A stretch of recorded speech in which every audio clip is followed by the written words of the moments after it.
Bonjour et bienvenue dans ce nouvel enregistrement des spirales de la vie. Aujourd'hui, j'ai envie de vous parler de nos résistances au changement qui du coup nous empêchent d'avancer et qui du coup peuvent nous conférer un sentiment d'impuissance.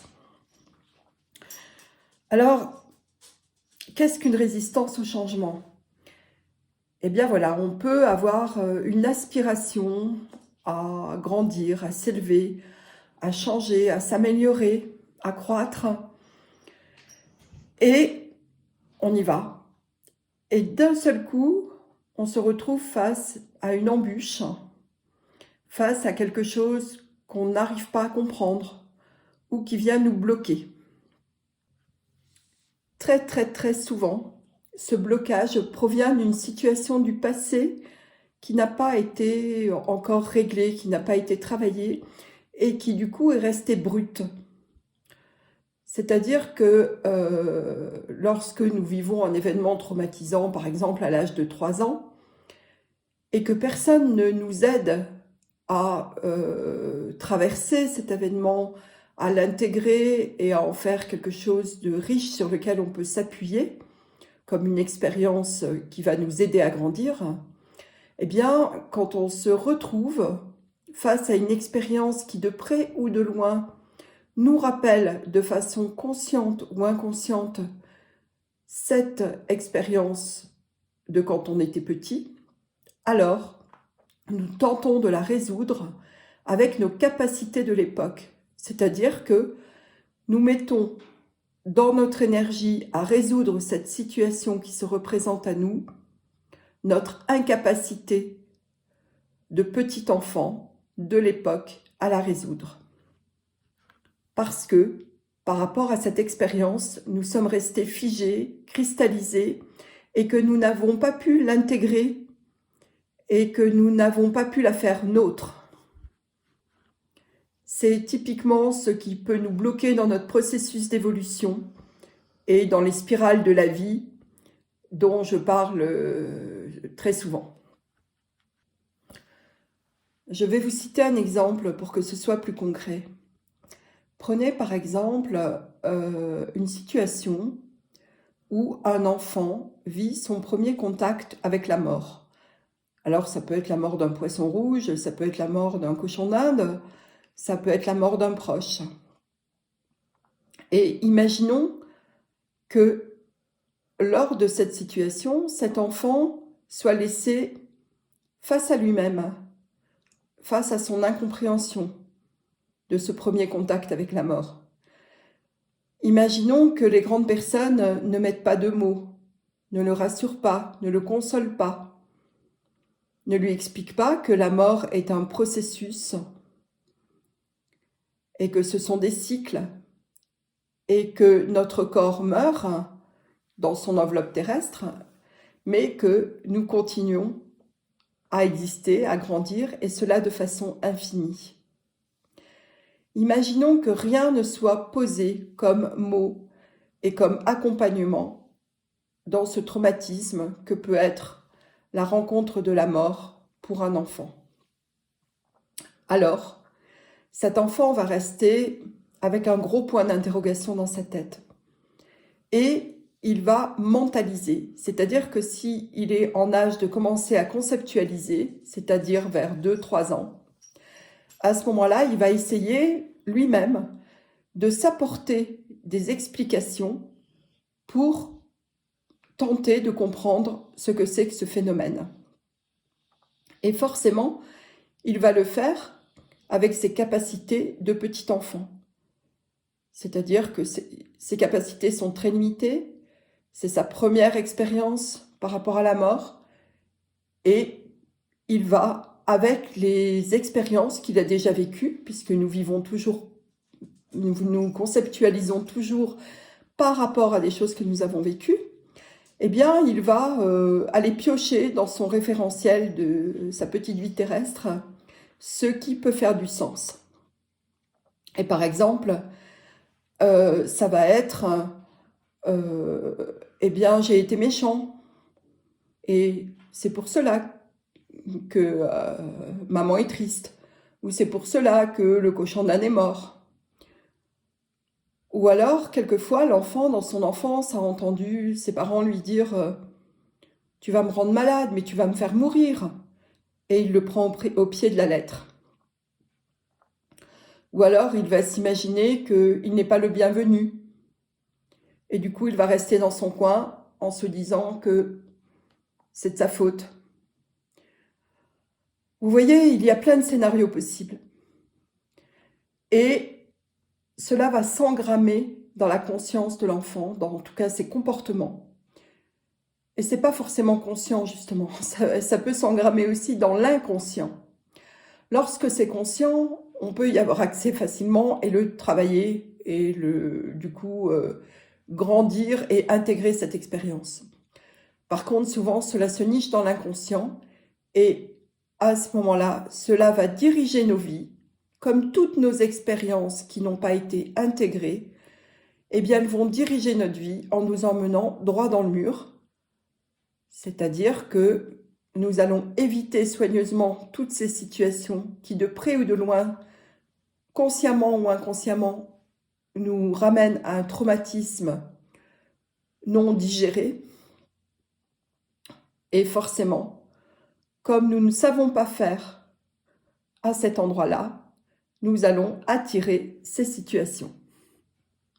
Et lorsque nous les attirons, eh bien, nous ne savons pas les appréhender, nous ne savons pas les régler, nous ne savons pas les surmonter, les dépasser. Et c'est comme ça que se mettent en place des spirales qui se bloquent et qui repartent à la case départ et qui recommencent et qui se rebloquent au même niveau, et cela de plus en plus fort. Ça veut dire qu'on vient se taper la tête dans le mur régulièrement jusqu'à ce que l'on comprenne comment faire pour résoudre cette situation. Alors, il y a plusieurs façons de la résoudre. Vous pouvez faire appel à quelqu'un dont c'est le métier, qui est un psychothérapeute, quelqu'un de sérieux qui va vous accompagner à retrouver la mémoire de cet instant, de cette situation, et à la transmuter, à reprendre le cours de la spirale et à y mettre des éléments que vous, en tant qu'adulte, vous avez intégrés. Et la façon de faire est de contacter la situation et avec votre part adulte, d'aller rassurer le petit enfant que vous étiez à l'époque et qui n'avait pas toute la donne. Cela, parfois on peut le faire seul, quand on a accès à la situation, ou on peut se faire accompagner par des personnes dont c'est le métier. Il se trouve qu'à l'époque actuelle, nous avons de plus en plus de possibilités de contacter ces mémoires, même sans savoir exactement de quoi il s'agit, et de demander à guérir de ces traumatismes, de demander à ce que la libération de ce traumatisme soit faite. Bien sûr, en étant conscient et en observant ce qu'il se passe lors de la venue d'un traumatisme similaire. Ce que je veux dire, c'est qu'à l'heure actuelle, nous n'avons pas forcément besoin de rester 10 années en thérapie pour régler des traumatismes. Nous avons à notre disposition des outils, des énergies, des facilités qui nous permettent d'avancer beaucoup plus rapidement qu'avant dans la résolution de nos bugs. Ces énergies, ces facilités, ces nouveaux outils nous sont proposés parce que nous sommes en train de monter en énergie, nous sommes en train de nous élever et que nous devons faire nos choix. Soit notre choix de ne pas avancer, et voilà, chacun a des raisons différentes de le faire, ce choix, et c'est toujours dans le non-jugement, mais soit on peut décider de continuer à vivre comme avant, entre guillemets, et voilà, et la vie risque de devenir de plus en plus difficile parce qu'elle va nous représenter de plus en plus souvent des situations non réglées, soit nous décidons d'avancer, nous décidons de suivre le mouvement de la Terre dans son ascension, sa vibration, son élévation, et cela nous demande effectivement de nous délester de nos vieilles peaux. Et c'est la raison pour laquelle nous avons beaucoup plus de possibilités pour le faire à l'heure actuelle. Pour en revenir à nos auto-sabotages et à nos résistances au changement, eh bien, il suffit d'en prendre conscience. C'est-à-dire que nous savons tous que dans tel type ou tel type de situation, nous avons des comportements d'évitement ou que nous souhaitons fuir ou que nous ne savons pas affronter ni confronter, ou par exemple que nous faisons comme tout le monde, ou que nous sommes influençables, ou que nous nous recroquevillons. Bref, tout ceci sont des mécanismes d'évitement et de protection, mais qui nous empêchent de vivre pleinement une expérience et qui nous amènent dans des sabotages et des résistances au changement. Lorsque nous en prenons conscience, lorsque nous identifions un mécanisme, alors nous pouvons le regarder en face, l'identifier. Alors ça peut être une peur, ça peut être une colère, ça peut être de la tristesse, et ressentir à quoi cela nous ramène, cette impression de déjà-vu.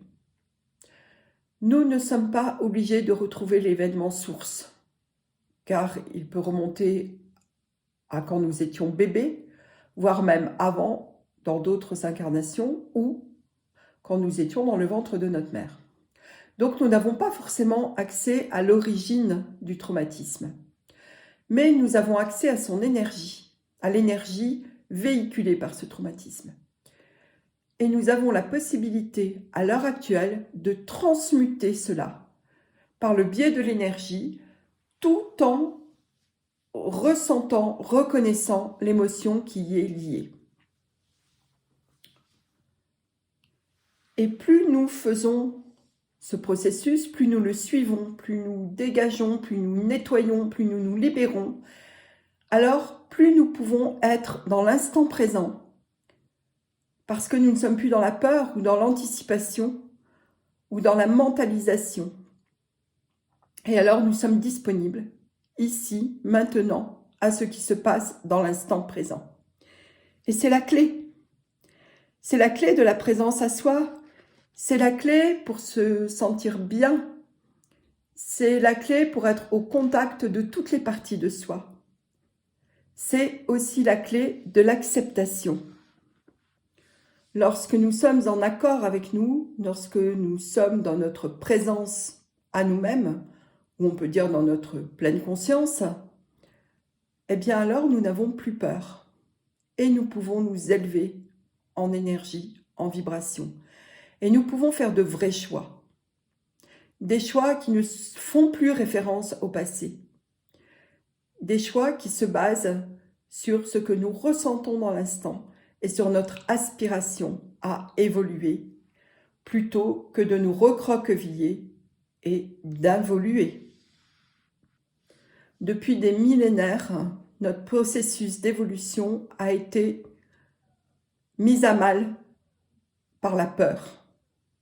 Il s'agit aujourd'hui de nous libérer de ces peurs, de manière à pouvoir être souverains dans notre propre présence à nous-mêmes et dans notre reliance au grand tout, à l'univers.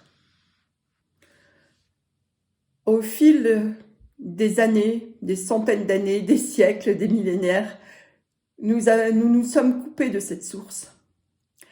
Il existe encore dans le monde quelques civilisations qu'on nomme indigènes et qui sont reliées à la nature, reliées au grand tout. Les anciennes civilisations, telles que les Mayas, étaient pleinement reliées au cosmos et avaient la conscience que nous faisons partie de la création. Or, depuis des siècles et des siècles, la peur nous a coupés de cette conscience. La peur et le fait que nous en soyons séparés pour vivre notre expérience d'humain dans la dualité. Aujourd'hui, tout le système solaire et l'univers nous donnent la capacité de reprendre notre processus d'évolution. Et cela ne peut pas se faire sans avoir la conscience que nous sommes reliés à un grand tout, que nous sommes reliés au cosmos, que nous sommes reliés à la nature, que nous sommes reliés à nos animaux, que nous sommes reliés les uns aux autres.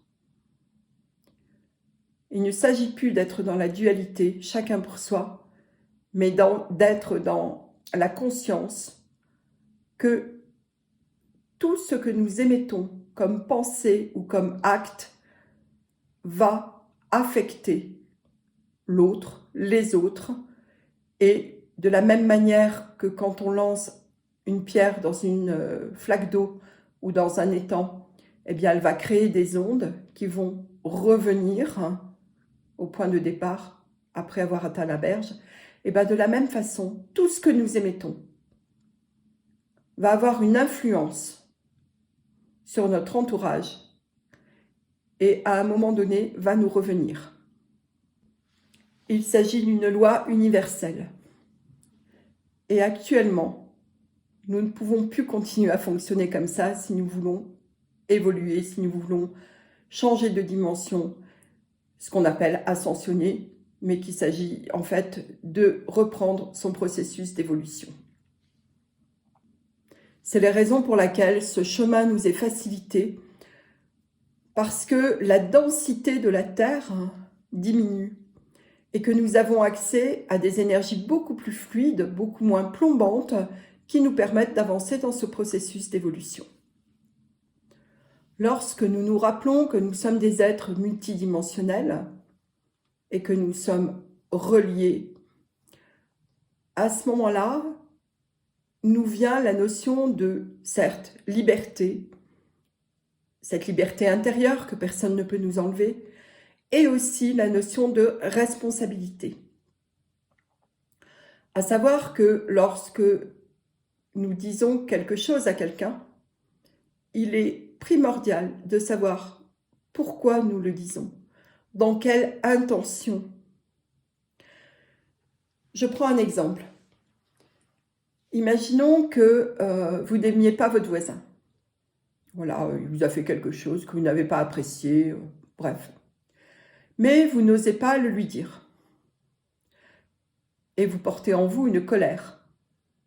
Alors il est possible que vous trouviez un intermédiaire, un autre voisin ou un ami, et que pour vous décharger de cette colère, vous disiez à cette personne « Oh là là, ce voisin, il m'a fait ci, il m'a fait ça, il n'est pas cool. » Voilà. Et ça, on l'a tous fait. Alors, nous portons la responsabilité d'avoir pris quelqu'un en otage, entre guillemets, pour lui dire ce qui ne nous convenait pas, sans lui dire pourquoi nous le disions, et du coup en lui laissant une charge dont il ne sait pas quoi faire, puisque ça ne le concerne pas. C'est une façon de nous décharger, mais qui ne règle pas le problème, et qui surtout alourdit l'autre étant la personne à qui on s'est confié, et qui va desservir la personne à qui aurait dû être adressée cette conversation en direct. C'est-à-dire qu'à chaque fois que nous parlons sur quelqu'un, alors nous l'affaiblissons. Et que par le principe de la loi universelle, eh bien, à un moment, nous devrons rendre des comptes énergétiquement par rapport à ce que nous avons fait et qu'il est fort possible que la vie nous propose une situation où nous serons dans une position miroir. Si nous voulons avancer en conscience, en élévation, alors il est primordial d'être conscient que tout ce que nous émettons comme intention, comme pensée, comme acte, doit être le plus aligné possible à qui nous sommes dans l'instant présent. Faute de quoi, cela produira des événements indésirables. Il est important de faire la différence entre la morale et ce qu'a pu véhiculer la religion, ou ce qu'ont pu véhiculer les religions. Il ne s'agit absolument pas de ça. Il s'agit d'être souverain, responsable et libre en conscience. Et c'est à ce moment-là que nous pouvons faire le choix, clairement, de continuer à monter en vibration et à nous élever et de pouvoir concevoir une vie beaucoup plus agréable, beaucoup plus reliée, beaucoup plus dans la conscience de l'autre, puisque nous avons conscience de nous. Et alors, l'autre ne devient pas un ennemi ou un allié en fonction des conditions extérieures, mais il est comme je suis. Et cela ne peut se faire qu'en étant conscient que nous sommes à la fois reliés à l'univers, mais aussi que nous sommes des êtres multidimensionnels et que nous ne sommes jamais tout seuls. Nous pouvons faire appel à des guides, à nos guides. Nous pouvons faire appel à la source.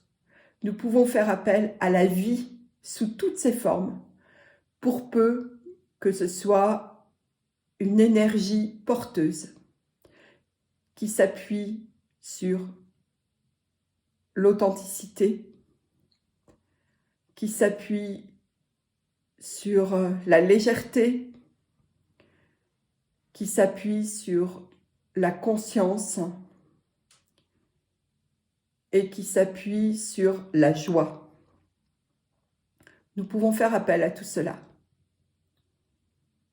Et ça fonctionne. Voilà mon petit mot pour aujourd'hui et je reviendrai vers vous rapidement.